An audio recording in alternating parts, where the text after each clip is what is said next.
this Monday morning, September 29th. Thanks for joining us on ARC Rochester. I'm Abby Fridmann. And I'm Dan Schrack. We have a jam-packed 2 hours to get through, so let's run down what we have brewing for you this Monday. Coming up, we're celebrating yet another Victory Monday. The Buffalo Bills moving to 4-0 on the season. We're going to be chatting with Mike Catalana from the Buffalo Plus team, breaking down some of yesterday's game and the big takeaways as they get ready for next weekend's game. Yeah, they're in prime time next week. Yeah. Which should be exciting. And then it's apple season in Wayne County, and that means the apple tasting tour is back for its 28th year. This morning, we're previewing all they have to offer. Families in the month of October, including apple picking, cider tastings, and some special farmers markets. Yep, and then later on, we are pushing past fall and skipping right to the holiday season. A Christmas classic is getting ready to hit the road. Miracle on 34th Street, the musical, is launching its first ever national tour. We're going to talk about tickets and when they go on sale and when you can catch the first show. Before all of that, though, we do want to get a check of the forecast because it's certainly nothing like winter out there. Heck, it's not even like fall out there at this point. We're going to expect temperatures nearing 80 degrees today, Marty. Yeah, that's it. Still another warm afternoon for this time of year, well above average for us. The average high is at this point is dropping back into the 60s this time of year, but we're going to close in on 80 today. And there you can see plenty of sunshine working in now. Of course, that's going to be that one ingredient that will really help to move temperatures along pretty well. We're starting off at 50 for the latest air temperature.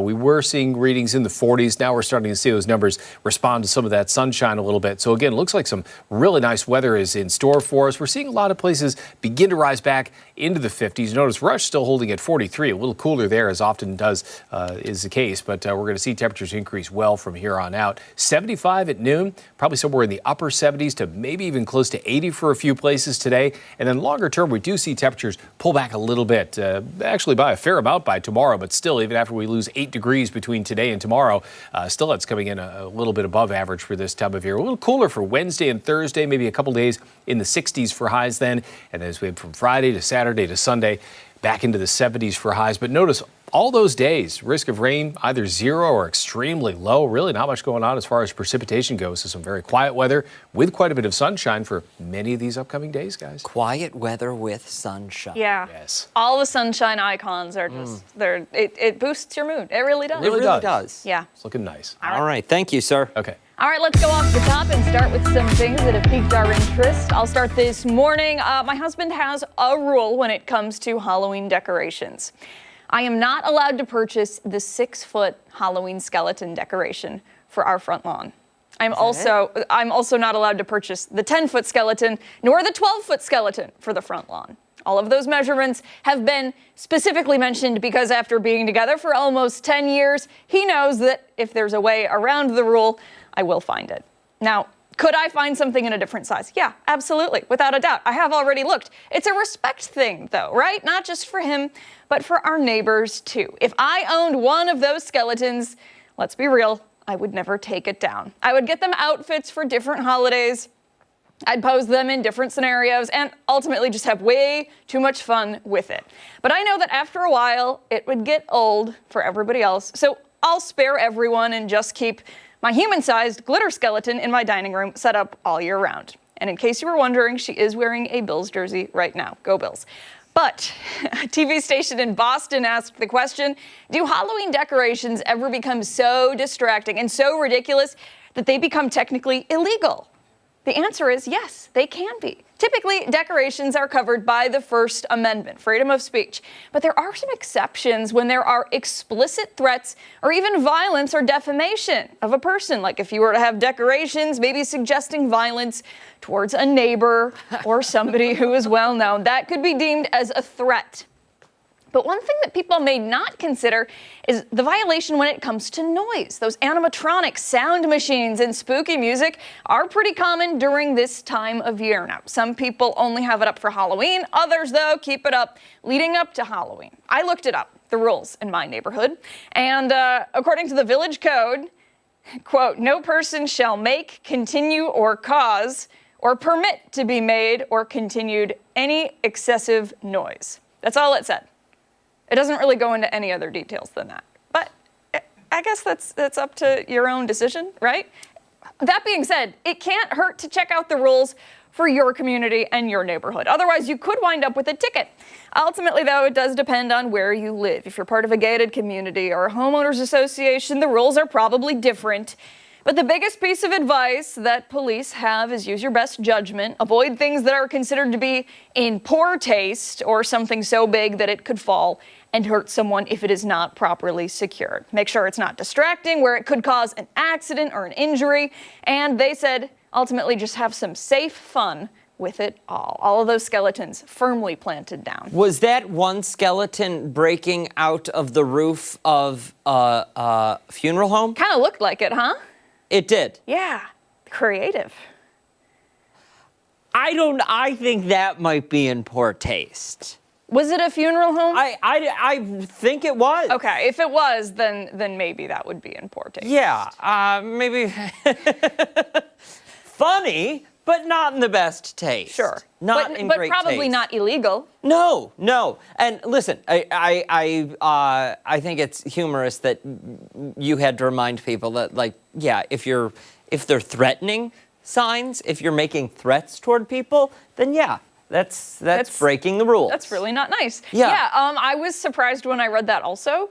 And I'm like, who would do that? And then I'm like, man, I guess some neighbors really have problems with one another. Apparently But, so. yeah, I don't know. Would you complain if your neighbors left their decorations up too long? No.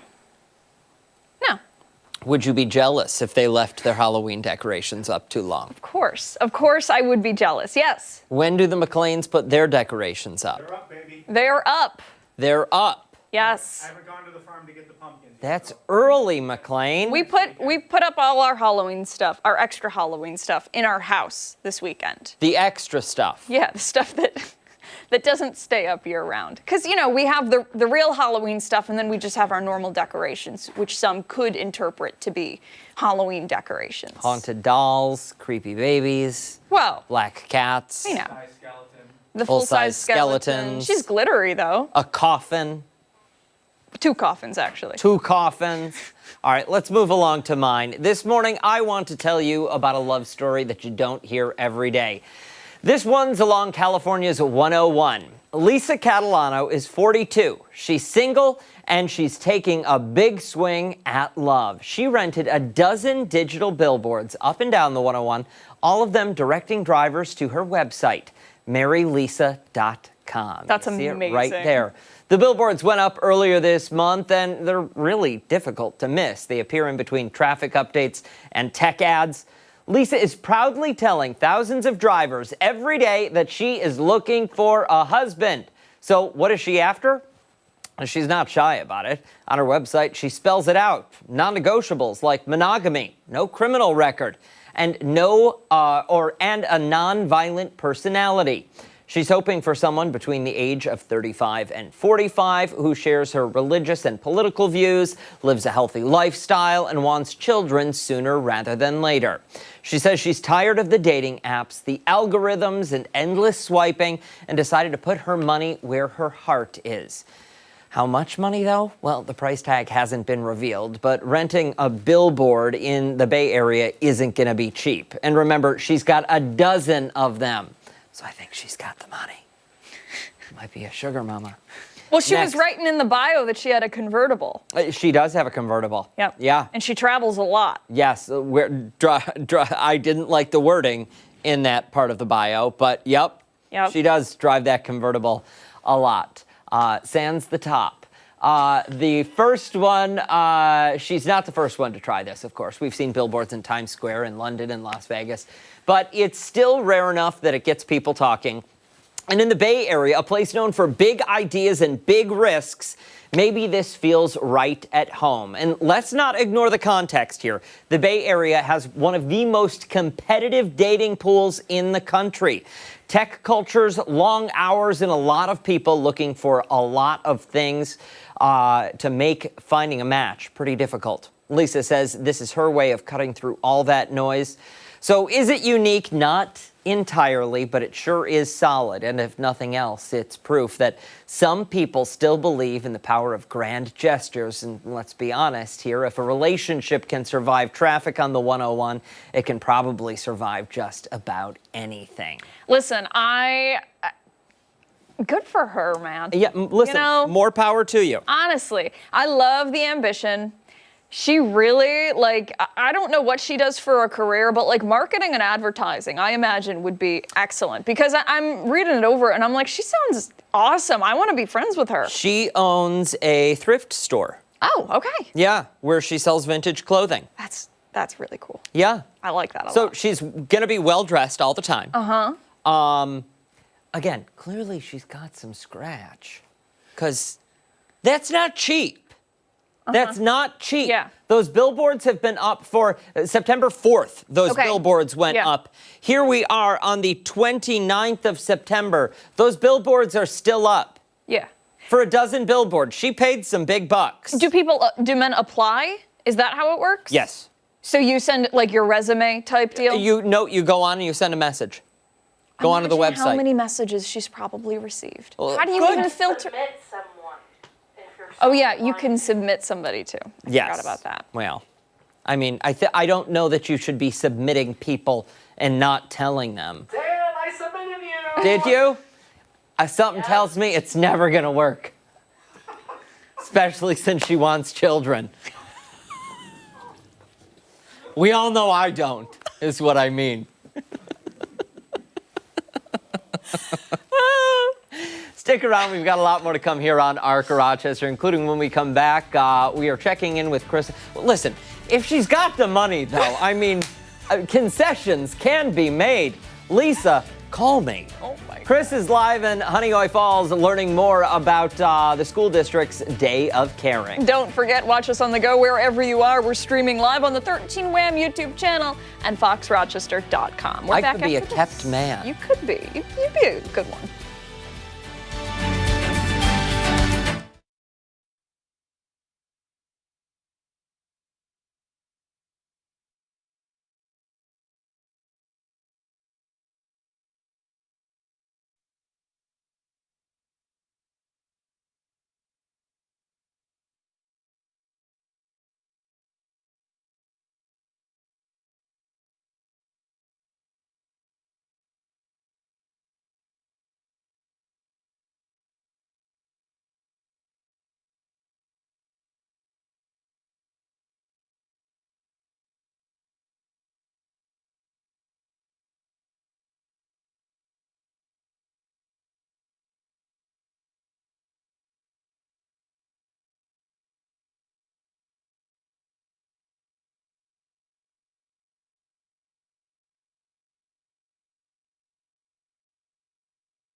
Hey, this Friday, Honeoye Central School District is spreading a little extra kindness with the 3rd annual Day of Caring. We could all use a little kindness right now, right? Students from kindergarten through 12th grade will be out in the community lending a helping hand and making a difference right in their very own neighborhoods. Chris Lopez is live at the Honeoye Community Garden showing us all the fun and meaningful projects that those kids have planned. Chris, what's going on?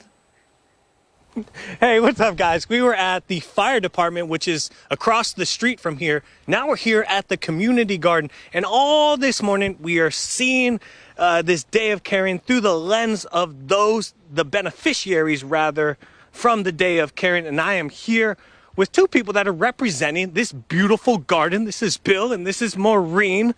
Good morning, guys. Thank you for waking up bright and early, although you told me you guys were already up walking around, trotting around. This is not up at 3 o'clock.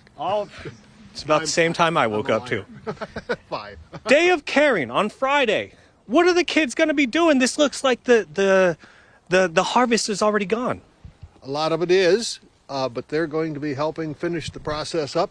We're going to have them doing some maintenance things as well, preparing for winter. Mowing the grass, taking wood chips and see how in between beds we have wood chips. Yeah. We put cardboard down and then put the wood chips on top of that, which makes them last longer and work better. I'm going to have them cut down that corn right there. Okay.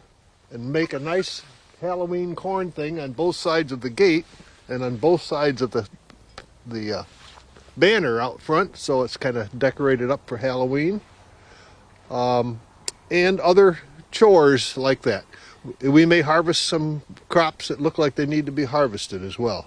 And Maureen, tell me about this day. Why is this day cool for you guys here at the garden? You're getting the young ones to come out here and help get their hands dirty, pull out, put the beds to bed, like you said. Yes. It's very gratifying to see children that have participated since they were at least 2 years in our children's garden program in the summer come back and see the end process. They helped with the seeding in the spring. They helped with some of the planting, some of the watering during the summer, and now they're going to see what you do with the garden in the fall. So it's a lot of fun.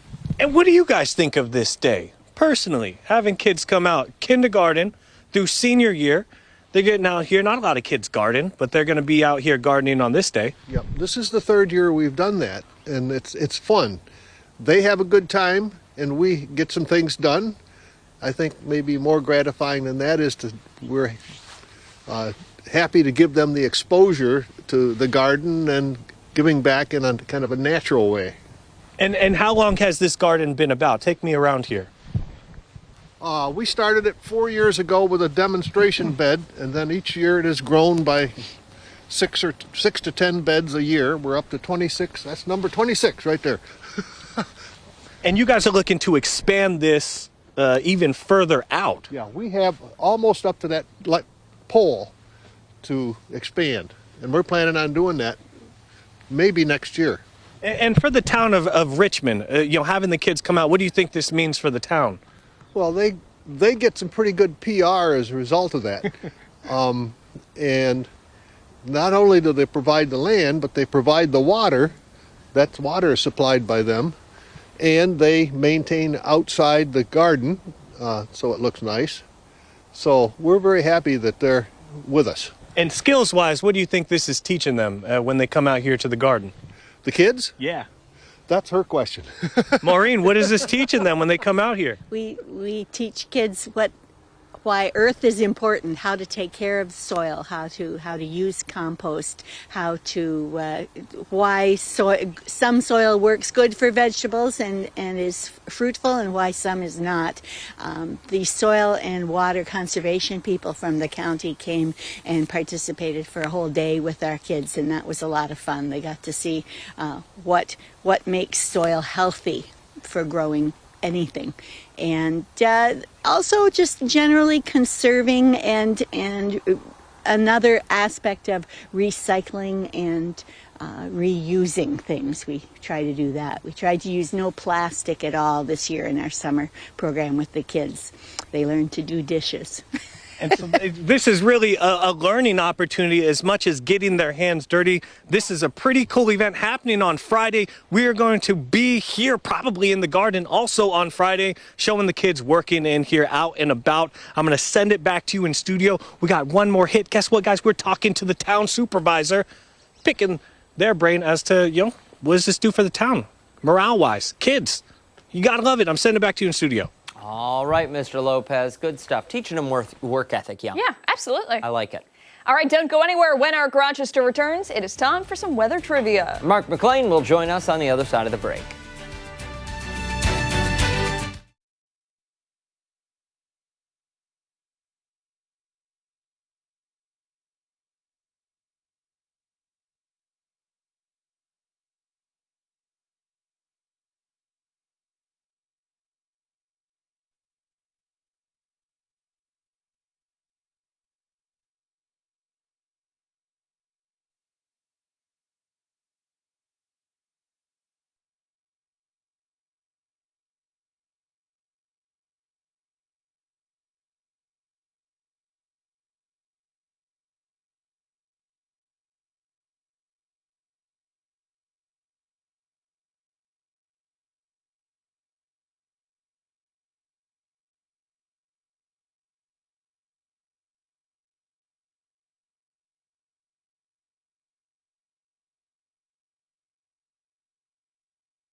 Welcome back. Mark is here now giving us a first look at the sunshine and warm temperatures. We also have weather trivia. Yeah, it's tough to get some rain around here. I mean, it's one of these patterns we've just locked into.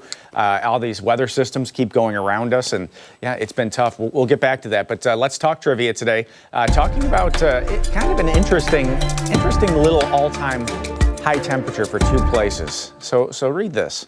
Alaska and which one of these states share a record high temperature of 100 degrees? Which state is it that pairs up with Alaska? Is it the state of Maine, Vermont, New Hampshire, or Hawaii? Is it a record high temperature of 100 degrees all year round? All time.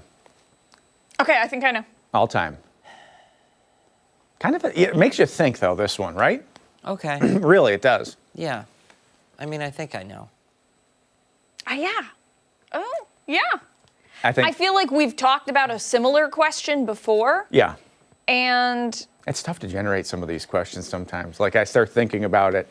Sometimes it takes like 15, 20 minutes to come up with one of these. Do you keep like a record of them all? No. Well, actually, on Facebook, though, you could go back through the photos and probably, Yeah. We started, in March? So, I mean, it would, quite a few photos. Yeah. We'll have the answer coming up at 9 a.m. Feel free to put in a guess on Facebook. So let's talk about the active weather in the tropics. This is interesting. See that there's a Category 4 hurricane just south of Bermuda, but that's Humberto. But it's this one that's closer to the U.S. This is Imelda. That's an unusual name, right? 50-mile-per-hour winds, tropical storm. It's moving north at night. Remember on Friday we were watching this storm and saying, this could go up into the Carolinas. Some of the data was taking it that way. But watch the spaghetti plot now on Imelda. It actually takes this storm and lifts it to the north, but then it hooks back out towards Bermuda and through the North Atlantic and kind of zips on out from there. Now, you can see that there is some uncertainty by the time it gets to Bermuda, but by that point, it's so far away from the United States that we don't have to worry about it. So thankfully, this one decided to take a U-turn and kind of head to the right there and move out into the open waters of the Atlantic. Now, the story back home, I was trying to think, when was the last time we had a soaking rainfall where we live, right? And it's been a long time. 0.3 inches in September is the second driest September on record for Rochester. That's so crazy. And that follows in August and July that were also substantially drier than normal. So we're almost 3 inches below normal for this month. And, you know, I probably should just fill in Tuesday's day there with another dry square. But it's dry to very dry. This is the outlook from the Climate Prediction Center. This goes into the first 7 to 10 days of October, and it may be the middle of next week before we have another chance for rain in western New York. So the outlook is great if you like the sunshine, and not so great if you need the rainfall right now. But 50 southwest at 7 and a dew point at 46. It's tough coming in from the west side. If you're driving, you get that low sun angle this time of the year, and these clear nights, you get lots of dew on the windshield. Makes for a little bit of a tough commute. But satellite radar, high pressure just to the south of Rochester. There is a weak cold front just to our north that's going to be making its way through, and that's going to put the temperature back down into the 60s for the middle of this week. But we'll bounce back pretty nicely Friday back into the 70s. And you know what? If you love this weekend, let's do it all over again next weekend. I mean, it's just sunshine as far as the eye can see. Low humidity. The high temperature may come close to 80 today. Tonight, not quite as cool as it was this morning. We were in the 40s for most spots, maybe near 50 for the overnight low, light and variable wind. And the 7-day forecast, again, we're kind of on cruise control here for a little while. We'll knock on wood, right? What time did you have dew in the windshield during the commute? Just on the right, it's... Yeah, but like what time? Like what time? What are you trying to make? No, just the time. The time? Yeah. That I come in? Yeah. 7... So there's nothing tough about that It's commute. so then. hard for you. Nothing tough about that commute. I see where we're going with this. How about this? The sunshine is too bright. He walks in here today and he sits down and he's yawning like what? Oh, I'm just so tired. Look at him. You know better than to complain to people. How about we settle out of court and I'll come in Thursday and Friday for the whole We shift? don't have to come in. Is that what Oh, you're I saying? don't know. You're going to anchor already all the have to shows? come in Thursday and Friday. Oh, goodness. Don't go anywhere. We've got a lot more to come here on ARC Rochester this morning. We are talking with Mike Catalana after the break.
Monday morning. Thanks so much for sticking with us here on Arc Rochester. It is time to kick your heels back and shout, right? It is. It is. Why? The Buffalo Bills, they have done it again.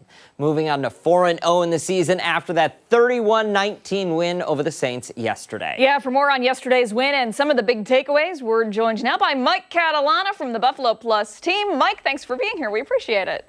Yeah, anytime, guys. Good to talk to you this morning. Kind of a interesting game yesterday, I'll say. Very happy with the